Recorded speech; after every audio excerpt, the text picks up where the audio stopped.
اسی لیے تفسیر قرطبی میں حضرت عبداللہ ابن مسعود رضی اللہ تعالی عنہ کے حوالے سے ایک روایت نقل کی گئی ہے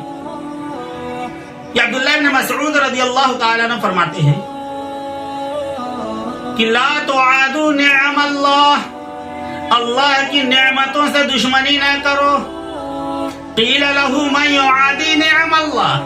ان سے پوچھا گیا کہ کون اللہ کی نعمتوں سے دشمنی کرے گا؟ تو آپ نے فرمایا کہ الذین یحسدون الناس علی ما آتاہم اللہ من فضلہ، کہ اللہ سے دشمنی کرنے والے، اللہ کی نعمتوں سے دشمنی کرنے والے وہ لوگ ہیں جو حسد رکھتے ہیں ان لوگوں سے جنہیں اللہ نے اپنے فضل سے نوازا ہے۔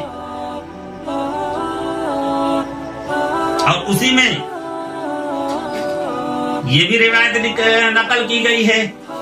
کہ قال اللہ تبارک و تعالی فی بعض الکتب، اللہ تبارک و تعالی نے بعض کتابوں میں یہ نازل فرمایا کہ الحسود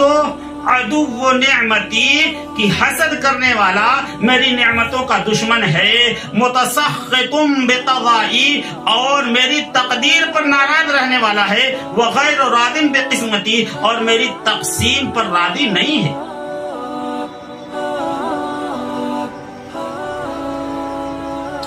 یہ کتنی جرأت کی بات ہے، کتنی بڑی جرأت کی بات ہے کہ اگر ہمارے کسی بھائی کو اللہ تبارک و تعالی نے مال و دولت میں برتری عطا فرمائی، دنیاوی اعتبار سے جاہ و منصب عطا فرمایا، معاشرے کے اندر اگر کوئی عزت اور مقام عطا فرمایا، اللہ تبارک و تعالی نے کسی کو علم عطا فرمایا، اللہ تبارک و تعالی نے کسی کو معاشرے کے اندر کوئی منصب عطا فرمایا، یا لوگوں کو اس کی طرف مرجع بنایا،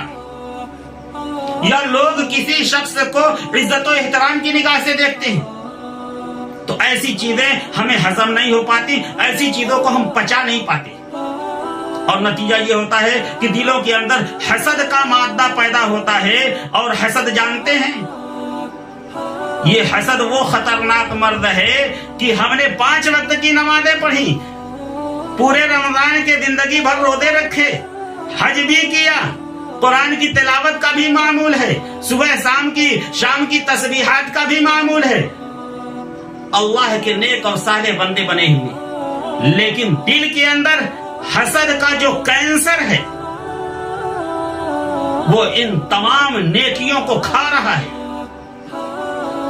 تمام نیکیوں کو کھا رہا ہے۔ دل کے اندر حسد کا ایک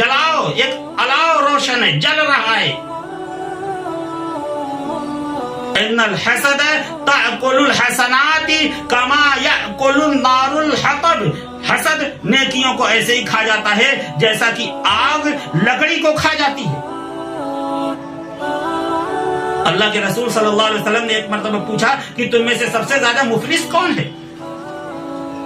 تو صحابہ نے کہا کہ ہم تو مفلس اسے ہی سمجھتے ہیں کہ من لا درہم ولا دینار، جس کے پاس درہم و دینار نہ ہو، مال و دولت نہ ہو۔ تو اللہ کے رسول صلی اللہ علیہ وسلم نے فرمایا کہ نہیں، مفلس وہ نہیں ہے، مفلس وہ ہے جو حشر کے میدان میں آئے گا اور اس کے پاس نیکیوں کا ایک بڑا ذخیرہ ہوگا، لیکن کسی کی غیبت کی ہوگی، کسی کے اوپر تہمت لگائی ہوگی، کسی کی برائی کی ہوگی، کسی کے اوپر جھوٹا الزام لگایا ہوگا، کسی کو ستایا ہوگا، کسی کو گالی دی ہوگی، جتنے لوگوں پر اس نے ظلم کیا ہوگا، ان تمام مظلومین کو اس کی نیکیوں کے ذخیرے میں سے نیکیاں دی جائیں گی، اور یہاں تک ہوگا کہ اس کا خزانہ نیکیوں کا ذخیرہ خالی ہو جائے گا۔ لیکن کچھ لوگ باقی بچیں گے جن کو اس نے ستایا ہوگا، جس کے ساتھ بدزبانی کی ہوگی، جس کو تکلیف دی ہوگی، لیکن اس کے پاس نیکیوں کا ذخیرہ ختم ہو جائے گا، تو اللہ تبارک و تعالیٰ کہیں گے کہ اس کے گناہوں کو، مظلومین کے گناہوں کو اس کے اوپر لاد دو۔ اس لیے یہ بہت خطرناک مرض ہے۔